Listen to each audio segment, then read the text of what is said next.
ত্রিদেশীয় ODI series খেলতে south আফ্রিকার উদ্দেশ্যে দেশ ছেড়েছে ১৫ সদস্যের বাংলাদেশ ইমার্জিং দল।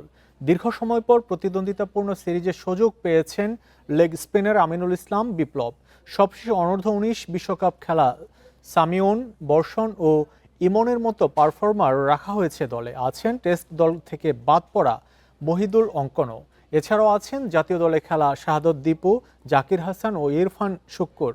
ত্রিদেশীয় সিরিজে বাকি দল যুক্তরাষ্ট্র, সবার 4টি করে ম্যাচ। বাংলাদেশের প্রথম খেলা 1 আগস্ট সাউথ আফ্রিকার বিপক্ষে, বাকি 3 ম্যাচ 3, 5 ও 9 আগস্ট। সেঞ্চুরিয়নে হবে সব ম্যাচ। 12 আগস্ট প্রিটোরিয়ায় ফাইনালে লড়বে সেরা 2 দল।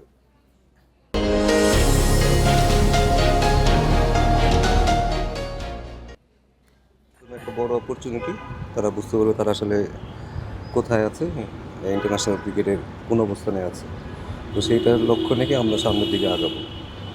তো আমি মনে করি যে স্পিডে যারাই খেলতেছে তাদের ভবিষ্যৎ অনেক উজ্জ্বল, তাদেরকে যেন আমরা সঠিকভাবে গড়ে তুলতে পারি। এটা আমার জন্য খুব ভালো একটা অপরচুনিটি। আমি যদি ভালো করতে পারি, আমি আশা করি আমার জন্য ভালো সুযোগ থাকবে জাতীয় দলে ঢোকার জন্য।